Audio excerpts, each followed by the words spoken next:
안녕하세요. 이세영 목사입니다. 산을 오르면서 자연스레 내 체력이 어떤지를 알게 됩니다. 평상시 저는 숨 찰 일이 없습니다. 뭐든 괜찮고 자신 있습니다. 하지만 후지산에 오르면서 절실하게 깨달았습니다. 내 체력이 바닥이었구나 라는 것입니다. 앞선 영상에서 체력을 무시하고 페이스를 오버하게 되어 위험했던 순간이 있었음을 말씀드렸죠. 내가 이 정도구나 라는 사실을 저절로 깨달았습니다. 그리고 이 깨달음을 시작으로 이런저런 생각들이 꼬리를 물고 이어졌습니다. 친구들과 이야기하며 오르기도 하지만 혼자서 묵묵히 걸어 올라가는 구간들이 많기에 생각이 자주 잠겼습니다.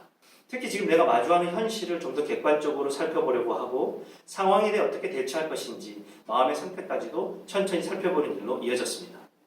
곧 산을 오르며 지금의 내 수준과 상황을 파악하는 저를 발견하게 됐다는 말입니다. 그래서 여기서 후득동신 7번째를 발견했습니다. 내 수준과 상황을 알게 된다입니다. 여러분, 신앙생활도 이와 다르지 않습니다. 주일 성수, 헌금생활 등 멤버십을 보증하는 어떤 일만 감당하면 나의 수준을 알 수 없습니다. 평상시의 모습에는 그저 괜찮고 안심하며 살게 됩니다. 하지만 신앙생활의 삶으로 한 걸음 한 걸음 나아올 때 진짜 나를 발견하게 되더라고요. 신앙생활은 의도적으로 그동안의 일상과는 조금 다른 환경, 다른 시간 속에 나를 노출시키는 일입니다. 이때에는 이전과는 다른 시각으로 나를 살피고 주변의 상황을 파악하는 일이 아주 자연스럽게 이어지게 됩니다. 곧 등정에서 알게 되는 진짜 나의 체력처럼 신앙생활에서 진짜 나의 심력과 영역의 수준을 오늘의 나 그리고 오늘의 상황과 연결하여서 파악할 수 있게 된다라는 것입니다. 나를 아는 일은 신앙생활을 통해 자연스럽게 얻게 되는 인생의 큰 지혜라고 저는 믿습니다. 저는 친구들 덕분에 올랐다고 해도 과언이 아닙니다.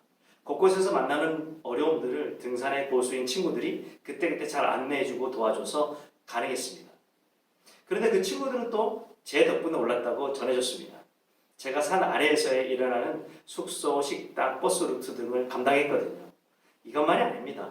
복잡하고 변동 많은 산장 예약을 잘 감당해준 일본에 사는 재원이가 아니었으면, 이번 등정을 허락해준 아내들이 계시지 않았다면, 이번 등정을 허락해준 아내들이 계시지 않았다면, 이번 등정을 허락해준 아내들이 계시지 않았다면, 또 인터넷에 나오지 않는 후지산행 연결버스를 친절하게 안내해준 터미널 직원이 없었다면 결코 이루어질 수 없는 일이었습니다. 서로 필요한 부분을 채워가며 오르는 것뿐만 아니라 후지산 등경 바깥에 여러 곳, 여러 방향의 도움을 얻어서 이루어내는 것임을 강조하고 싶습니다. 각자의 캐릭터가 다르고 역할이 다르며 잘하는 것이 다릅니다.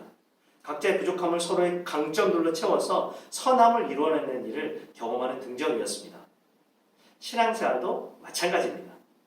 혼자 하는 신앙생활은 없습니다. 함께 합니다. 서로 기대며 부족한 부분들을 다른 이들의 넉넉함들로 채워 나누는 일을 경험하는 것이 신앙생활입니다. 이뿐입니까? 내가 다 알지 못하는 만큼의 응원과 위로, 기대와 기도를 받게 됩니다. 또 나의 응원과 위로, 기대와 기도를 타인에게 건네며 선함과 아름다움을 만들어가는 일을 경험하는 것이 신앙생활입니다. 그래서 후등통신 8번째는 서로 기대며 채우며 감당한다입니다. 여러분, 커피 좋아하시죠? 그런데 3200m의 산장에서 일출을 보면서 홀짝홀짝 마시는 그 커피 맛을 아십니까? 여러분, 라면 좋아하시죠? 후지산 정상에서 누군가는 컵라면을 들고 비싼 뜨거운 물을 겨우 구해서 얻을 때 한쪽에서 봉지라면을 끓여 냄비 뚜껑에 라면을 얹고 후지산 아래를 바라보며 먹는 그 라면 맛을 아시나요? 생각만 해도 기분이 좋습니다.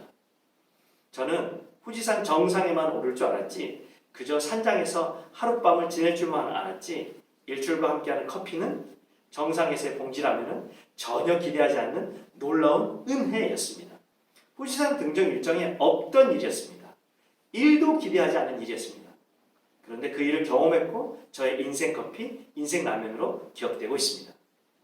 신앙생활은 우리가 생각한 것에 대한 어떤 목적을 얻게 해주는 것에만 그치지 않습니다. 절대 그렇지 않습니다. 꼭 전혀 기대하지 않는 놀라운 은혜를 경험케 해줍니다. 그래서 그 내용을 간증하는 일을 자주 보게 되는 것 아니겠습니까?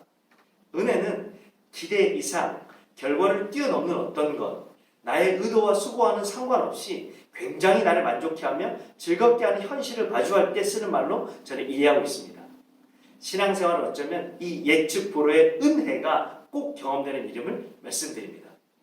어쩌면 이 은혜의 맛을 아는 사람이 지금의 자리에 머물기보다는 좀 더 깊은, 좀 더 넓은, 좀 더 풍성한 자리를 탐내면서 신앙생활을 하는 것은 아닌지 모르겠습니다.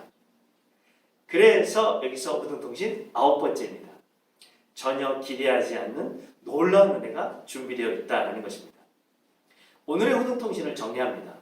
내 수준과 상황을 파악하게 됩니다. 서로 기대면서 채우면서 오릅니다. 전혀 기대하지 않는 놀라운 은혜가 준비되어 있습니다. 여러분 도전하세요. 그리고 초대합니다. 감사합니다.